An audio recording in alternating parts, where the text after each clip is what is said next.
Our next speaker is a speaker from Mark Logic. He's the author of NoSQL for Dummies, which was on the bestseller list of Amazon for a month.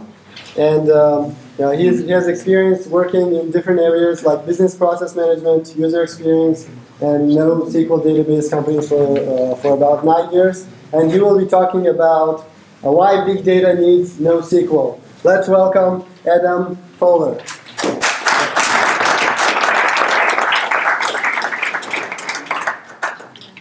Hopefully that Dell laptop's not too fragile. Too many connectors, that one I think.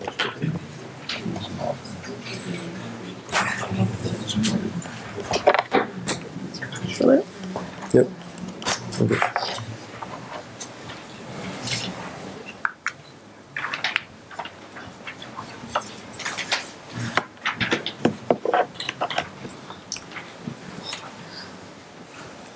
I'm not going to show you guys my password.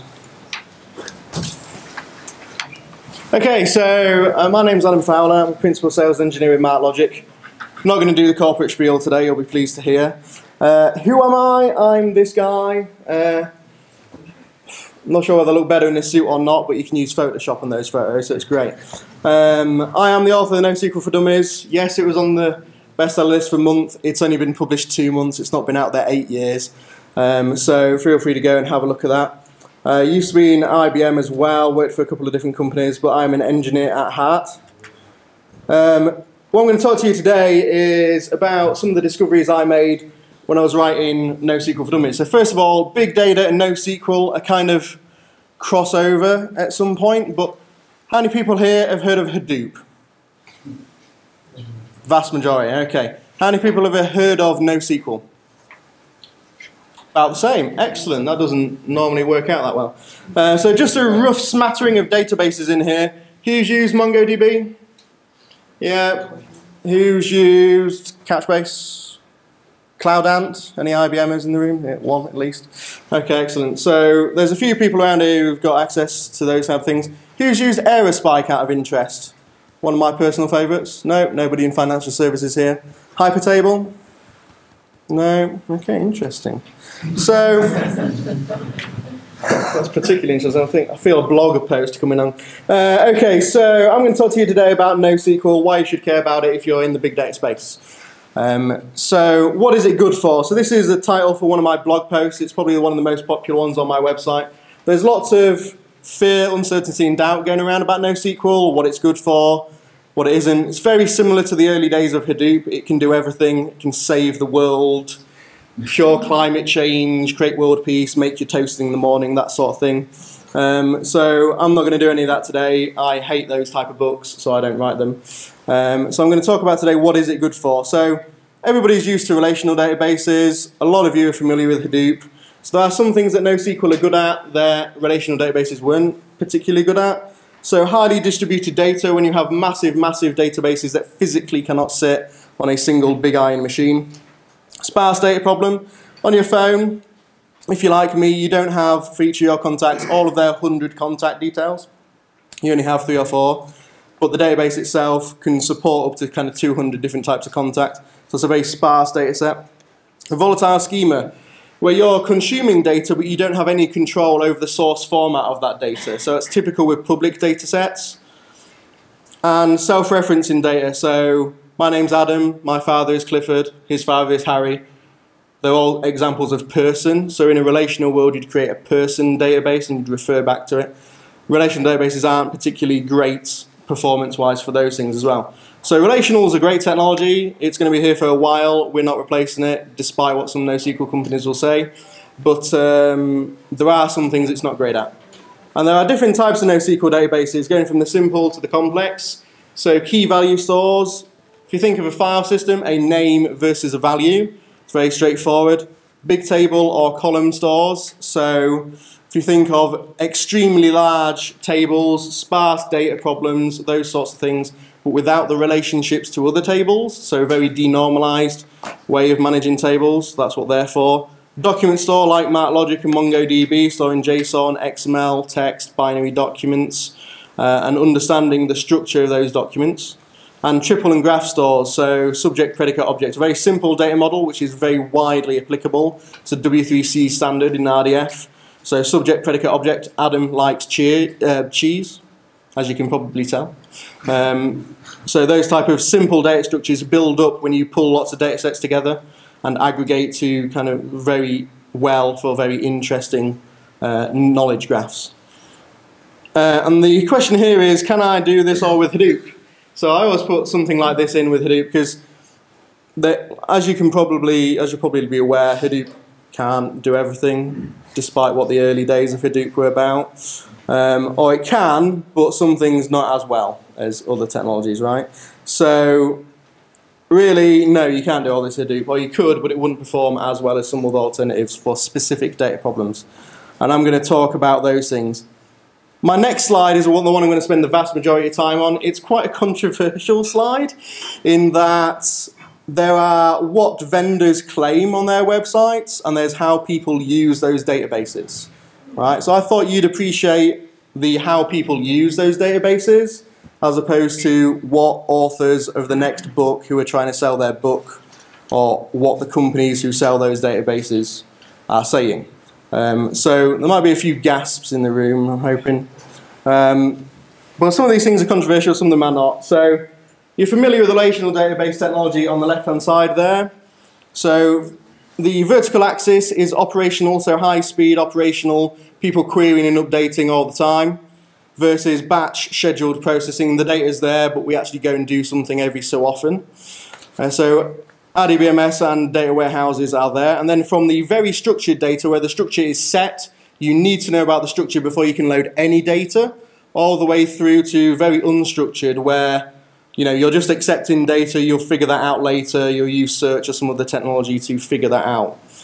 So that's the two axes I've chose there. Now, some of these things might be a little bit controversial. So the first one I'm going to address is the Hadoop one. So you can store anything in Hadoop, right? So you can put anything on a HDFS share. It's just a file system. You can put whatever you like there. But I've not put it at the very end axis of very unstructured.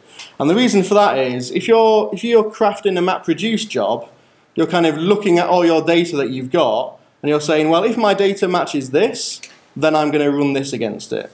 So you actually, when you're writing your code, need to know what structures you're expecting. So it's not completely unstructured. So if you then introduce a new structure, you're going to have to update your MapReduce jobs. So if you actually think about how you actually use it, yes, you could load all that data in, but it's of absolutely no use until you understand its structure. So it's very important to realize that. Similarly, HDFS is just a file system. It's like a named file versus its value could be anything. So it is theoretically very flexible. Key value stores are the same. So the likes of Aerospike, which is a commercial key value store. React, Redis, if you've heard of those key value stores are a simple name and you can store anything there you like. So theoretically that's the most flexible data model, right? Because you can store anything you like.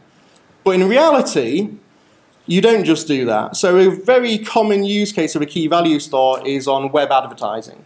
So when you go to a website, you don't want the adverts on that web page to slow down your access to the latest news story, okay? So you need a system that says, okay, I know that this guy who's browsing it is English, 30 odd years old, a little bit fat, likes cars and is on a automotive website. What's the best advert to serve him? Key value stores are used for that because they are very, very fast. In-memory databases are also used for that. The thing is, they don't decide dynamically which advert that person gets. Actually what happens is overnight, 24 hours before, a batch job runs, typically in Hadoop, looks at what people have actually clicked on from the day before. So actually the knowledge of what advert is best for that person is up to 24 hours old by the time the key value store sends it to you in 1 millisecond. Okay? So actually the time to insight is slower. That's why it's in the middle of that chart and not at the extreme end. Okay? Similarly, you've got NewSQL versus RDBMS. Who knows about new SQL databases? Nobody? Excellent, we'll skip that one. No, seriously though, they basically take in the relational model and take in the highly scalable lessons and engineering ideas from the NoSQL world and are blending those together to create very scalable relational databases. Well, they are still relational databases, okay? So you still fundamentally need to know the structure of the data before you load it. Column stores take that idea a bit further. So they allow you to be flexible. You can add new data in there. You can add new columns pretty rapidly without having to re-architect your entire data model. So when I add a new row into a column store in a particular table, I say, here's the 5 columns it's got. I don't do what I do in relational and say, here's some null values that's going to eat your storage space. I'm instead saying, this has got these 5, this particular row's got these 10. And that's great. It's more flexible than a relational model, but the problem with that is that when you're querying that data, you need to know, well, okay, I want a summary or I want the full information. So you kind of need to know what columns are there in order to pull back a summary or pull back the full information. So you do still need to know something about your data. Also, when it comes to indexing, the indexes are typically quite weak in these databases because the values themselves are binary blobs. So what you actually have to do in your application is you have to say, well, when I'm storing that data in that table, I want to also take that data, have a look at it, and store it in one or more index tables. So you're building these index tables up yourself. So actually, you need to know exactly what's in that data in order to build the index tables to enable fast search. So it's not actually that flexible. Okay? So it's not as schemaless as you would hope and pray it was. Which is why Google kind of started down the kind of big table route and has moved away from it of late into something a bit more flexible. You then start going the other direction as well. So triple and graph stores, like I say, this is particularly controversial, having triple stores being more structured than document databases, because theoretically a triple could be anything. Subject, predicate, object. Adam likes cheese. Adam is a person. Adam knows Wendy.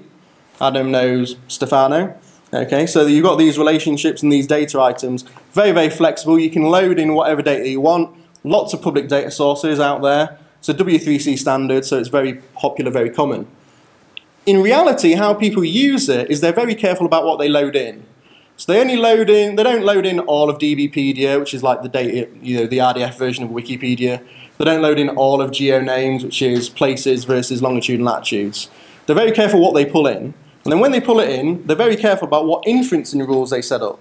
So that is, Adam's dad is Clifford, Clifford's dad is Harry, therefore Adam's grandfather is Harry. That's an inferencing rule.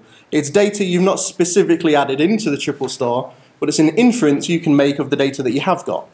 So those inferencing rules, you have to be quite careful how you curate them, otherwise you get an explosion of triples and it kills your server. Yeah? So you have to be a little bit careful. So actually, you have to kind of know what data you're loading, what ontologies, i.e. schema, it belongs to, and what inferencing rules you've got. So you need to know that, really, before you start using the system. So yes, it's a great flexible data model, but you have to know that up front. Document databases, people actually do load stuff willy-nilly. So if you think of a social media search and analytics tool, you load in data from a variety of different social media outlets. So take the example of Twitter as just one source. A tweet is not just 140 characters. Has anybody actually looked at the source code in JSON for what a tweet is? Yeah, 1, 2, 3, 4, yeah. There's hundreds of data items in there, and it varies depending on who creates it and how they created it in what application. So rather than just limit yourself to just the 16 data items that your lowest common denominator, like you would be stuck with a relational database, or store it as a blob, which is neither use nor ornament for search, what you need to do is load in that data and take immediate advantage of it. So take that JSON document, load it into a Mongo or MarkLogic, and immediately start using it. Yeah? And the way you do that in document databases is a few document databases out there. The two ones that I know, unsurprisingly, are going to be MarkLogic, which is who I work for, no surprise there, and Microsoft Document DB, interestingly enough. Any Microsoft people in the house? If they are, they probably won't admit it. Yeah, okay. So Document DB is actually a pretty nice product. It's only available on Azure at the moment. It's a MongoDB killer, basically. It's a JSON-oriented database, but it has a universal index. And what a universal index is, rather than having to tell the database what the structure of the data is, instead, the database looks at it and it goes, this is a JSON document. I know it's got these properties. This is the parent-child relationship, so the structure of that document. I know that this is a string, this is a number, this is a longitude-latitude pair. Yeah, so that's called a universal index. You don't have to set that up. It's automatic, built into the database. Very, very useful. Because if you think about wanting to be as flexible as possible, if somebody changes their data source, you don't want to code for 6 months like you do with relational, or even 2 days like you might with a triple store or column database, right? You just want to load the data and immediately look at it or search for it. So a document database is actually the most flexible in reality, in use, the way people actually use it. And I'm not just saying that because I work for the guys, right? It is actually used like that in real life on real applications. The problem with that is that we can inspect the structure, but the vast majority of data in the world is not structured. Okay? You might not know the structure. A lot of it exists in text. So mentioning a footballer's name, mentioning a place name is actually in free text. Doctor's notes, what have I prescribed to this person? In the UK, I don't know if it's the same over here, in the UK you have one field for what you've prescribed for a person. If you prescribe 4 drugs to that person, the other 3 are free text in the notes. So if you want to be able to access that, you need some way of looking at unstructured information. So search engines are typically coupled with NoSQL databases in order to do that. Interestingly enough as well, NoSQL databases are often coupled with Hadoop HDFS in order to provide a lower cost tier of storage. And they're also coupled with Hadoop MapReduce in order to do batch analytics on operational as well as analytics data. So actually, it's not a one or the other question, it's an ecosystem question. And that's what people need to think about. There's somebody with a very similar name to me called AdamFowler. You've probably heard of him, he's written a few books. He's of the belief of the polyglot data environment, where for a given application in the modern world, you'll need 4 different types of databases to do that. Today, if you were to design an application right now, he's probably correct. But what's happening in the industry is that databases are adopting multiple of these models. So who's heard of FoundationDB, otherwise known as Apple? They got bought by Apple Corporation a couple of weeks back. Their key value store that also did a bit of triples and a bit of document functionality. Okay? MarkLogic has a document database and a triple store. Pretty much anything can have a key value store because it's storing a name against a value. That's not, you got a file system, job done. Okay? And column stores, being able to express unstructured data as a set of known elements in a tabular view, plug in an ODBC connector to a NoSQL database, and the indexes you've got, again, job done.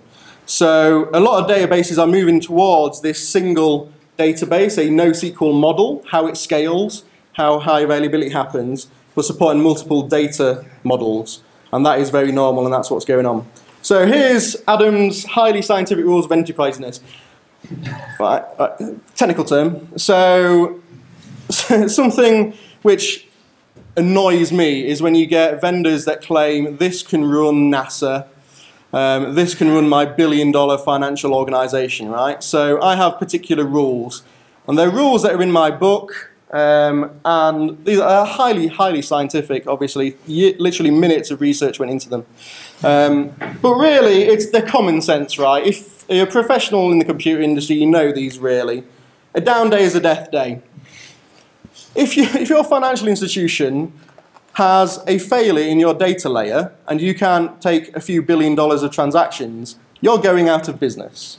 Right? It doesn't matter what your database technology is. If it's not enterprise ready, and this is my definition of enterprise ready, then you're not going to use it on those type of applications. €1 billion transactions cannot be eventually consistent. Okay, so many vendors play the eventual consistency is fine, you don't need ACID compliance. You don't need to be transaction compliant, you don't need to be durable, which is where a lot of the memory databases come in. A lot of their stuff isn't durable, some of their vendors, so you've got to be careful for that. If you've got €1 billion transactions, you damn well want to be consistent and durable. You don't want to lose any of them because that could upset quite a few people. We're all taxpayers, right? That's going to upset us if our governments did that. So you don't want to do that. So ACID compliance is a must. So there is a bit of a myth in the industry about strong, strong consistency. Right? Has anybody been watching the kind of news article and blogs that have been going on recently about some guy who ran the Jepsen test on MongoDB and found that under certain conditions it's totally not consistent, even when you're running transactions in strong consistency mode. You were losing transactions, and if they're billion-euro transactions, billion-euro transactions even, forget the dollars, then that's going to upset you. Yeah, so it does matter, despite what some vendors say. Security is not an afterthought, so there was a good question there to the Tableau guys saying, what about security, pretty much, on the reports, because you've got one login to a traditional database, but many people who can view a report. Typically that's been delegated to the application. I say that's dangerous, because the best place to determine who should access the data is the system that's managing the data, if you've built it right. Yeah? So having security at the record level is absolutely key, and preferably in the record level. There are systems out there like triple stores, like a Lego graph, that can do triple level security. So not security about the thing called Adam, so whether I like cheese or not, but specifically every fact about me you could lock down. And MathLogic's very similar as well with that, in that regard. So security is not an afterthought, it should be baked into your database. It's the 21st century, guys. One login is not good enough anymore. Customer project teams, yeah, you shouldn't be expected to code around a lack of features. So, saying, well, I was going to use this commercial software, but, I have to pay for it. So I'm going to go over here. But that's lacking a few features that we kind of need eventually. So you use it on your first project, it's very successful. And then you start coming around and go, well, actually, that big table I've started using hasn't got very good secondary indexes. I'm going to have to manually put some code in around that. Oh, actually, it's only got one username to get into the database. I need to write some security code around that. Eventually, this gets a bit annoying because you're spending millions of pounds or euros, if you're that way inclined, on coding around your database, and it's just a bit annoying. So you'd actually spend less money by buying a commercial one potentially. And commercial support must be available. Who's computer science or engineering graduate in the room? Quite a few of us, right? We are all fantastic, we all know this. Everybody needs us, we're great, we know everything. However, we can't really know absolutely everything to a great level of detail. So commercial support, in reality, for a big enterprise is a must. There's no way we're all going to be experts in every database that's out there. Open source NoSQL is a myth. I say this because if you're doing an enterprise application, those billion-euro transactions I was talking about, you're going to want A, somebody to sue, and B, you're going to want high availability, disaster recovery, security, and all these features. You look at any open source NoSQL company out there, these are all extras. You have to pay for the version of the software that's got this. And some of the time, moving up to that version requires a code rewrite because the APIs are different. So it's a myth. So think total cost of ownership. If it's important to do, spend the money wisely. Don't spend it on $3,000 a day consultants from these guys. They've got cheap software, ridiculously expensive consultants. If you look at some of the reports, I can't remember the name of the one off the top of my head. There's one linked off my blog, but it tells you what percentage of a vendor's money comes from consulting versus software. If you look at the NoSQL space, it's very telling. Some people are 80% consulting, 20% software, which I think is probably bad for a software company. It's not sustainable. So watch out for that. Here is an example vendor slide.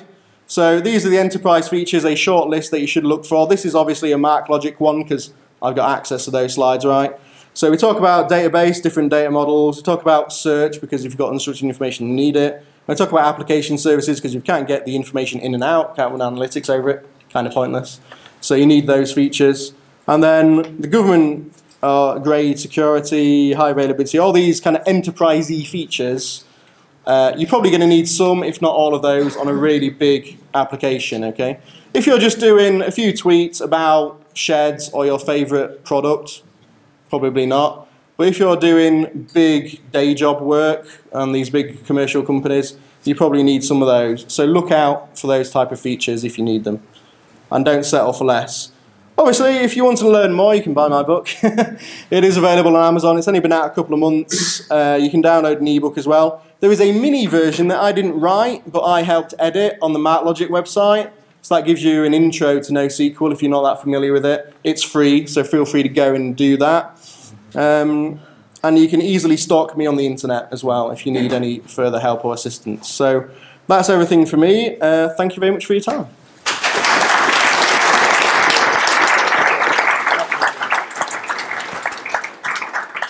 How's everybody doing? You okay? Good? Pizza! Yeah, waiting for pizza. We can make a 5-minute break. Just there's still some sandwiches. So get a sandwich or drink, and then we will move on with 3 more great talks we still have. And we will move on then. Yep.